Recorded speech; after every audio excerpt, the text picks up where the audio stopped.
Hey, hi everybody. This is James again here, and I want us to talk about a very tough topic here.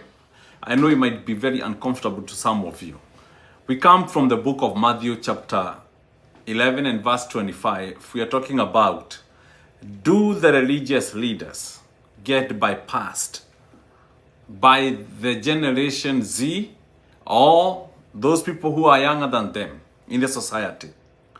Today, we can address this utmost importance topic in our Christian walk, the issue of religious leaders oppressing the poor.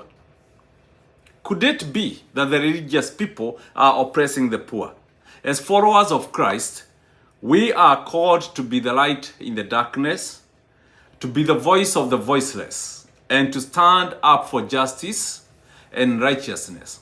However, there are times, and I say there are times, when even those who are meant to lead and guide in our faith can fall short of this calling and instead contribute to the oppression of the poor.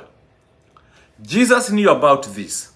And throughout history, we have seen examples of religious leaders who have used their power and influence to exploit and manipulate the vulnerable members of the society. They have taken advantage of the trust and faith that people place in them, using it for their own gain and personal benefit. This is a grave sin in the eyes of God, for He has always shown a special concern to the poor and the marginalized.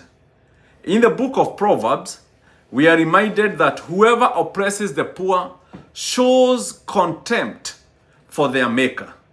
But whoever is kind to the needy honors God. That is in the book of Proverbs chapter 14 and verse 31. Jesus himself spoke against those who sought to enrich themselves and the expense of the poor. I hear there is a new ministry called the Gospel According to the Brown Envelope. I don't know what is that. In Luke chapter 20 and verse 46, we are warned to be aware of religious leaders who devour the widows' houses for a show, make lengthy prayers. He condemned their actions and calls for a radical change in the way we treat those who are less fortunate than us. Jesus is calling for a radical change. Yani Yesu anasema lazima tubadilike. In which way? In the way that we are treating those who are less fortunate in the society. As Christians and as a society, even Muslims and Hindus and everybody else, we are called to follow in the footsteps of our Lord Jesus Christ, to show compassion, love, and mercy to all those who are in need. Jesus was actually against religious leaders who oppress the poor. He bypassed them. When he was forming his first cabinet, when he was forming the cabinet, or rather the team that he used to propagate his gospel, he chose the fishermen. He bypassed those people who are serious, who need to be educated in the society, and he chose the fishermen. It's like the way he has chosen today, Generation Z and generation of the millennials, and everybody else. People like me who have nothing. People like me who have no place in the society, to raise our voices and tell those who are in government that enough is enough and you cannot continue oppressing the poor. It is a sobering moment throughout to consider that we as religious leaders or the people in the society have a responsibility to take care for the poor and the oppressed. We must be vigilant in our efforts to ensure that we are not contributing to their suffering, but rather working towards their liberation and empowerment. How do you empower them? We make sure they have jobs. Tunawatafutia kazi. We ensure that they have education. We ensure that they have good health care. And I'm not saying we give them for free. What I'm saying is that we stop stealing from them. And the moment you stop stealing from them, they will be able to do the things that they need to do, but not be obstructing the path of success of God's people. We must use our positions of authority and influence to speak up against injustices and to advocate for the rights of the marginalized. Let us remember in Matthew 25 and verse 40, Jesus said, "Truly I tell you, whatever you do for the one of the least of these brothers, you do it unto me." You did for me. That's what he's saying. Let us be mindful of our actions and the impact they have on those around us. If you're the kind of a person who works in a government office and you steal everything, if you're the one who is supposed to make laws and make policies so that the government can be enabled. You see, people tend to blame the president all the time. But the president cannot do the work by himself. What happens is this: the people who are supposed to tell him the truth, the people who are supposed to come up with policies, they are supposed to help him. And even the religious leaders, instead of taking bribes and taking money from the government so that you can be quiet and not point out when you know that people are being oppressed, then that is why Jesus is telling you that you are a Pharisee, you are a Sadducee, and he doesn't have business with you.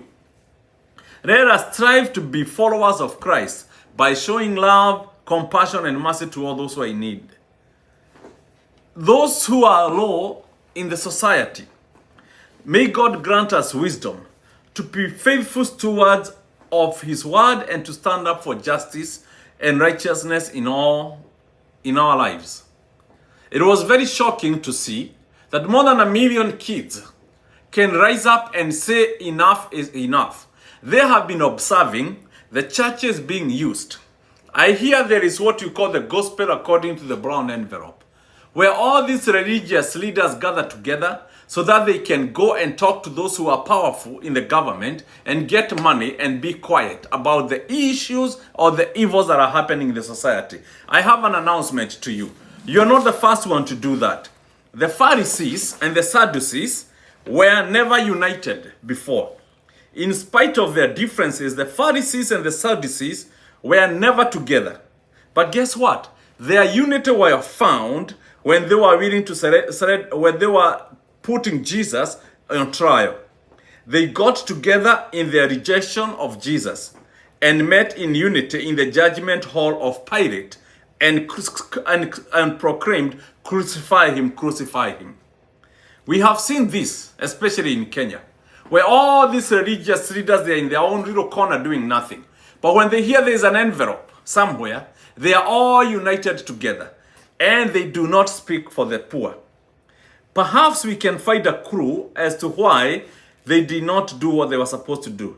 At the time, Jesus answered the saying, "O Father in heaven, because you have given me things for me to be wise and prudent, and have revealed them unto babies." That is in the book of Matthew. That these things have been hidden. These issues about oppressing the poor, these issues about bad policies, they have been hidden, or the religious leaders cannot see them, but the kids, babes, are the ones who are able to see them. I tell you, we must give Caesar what belongs to him, and that is by paying taxes. Nobody is saying that we cannot pay taxes, but what we are saying that if the taxes are being paid and the religious leaders are now saying that the people are suffering, that is not right. I'm not condemning everybody, because I know there is a Nicodemus and there is a Simon somewhere. Nicodemus was a very high-ranking member in the Jewish society. But at the middle of the night, he went and looked for Jesus. And also Simon, we see him doing the same, inviting Christ in his house, because he knew that Jesus was able to help him. So you people, the religious leaders, especially in Kenya, shape up or shape out. That is why you're seeing these kids are saying enough is enough. They don't trust you and they don't care about you. God bless you as you think about being vocal about the injustices and leave the brown envelopes alone. Go preach the gospel of Jesus Christ.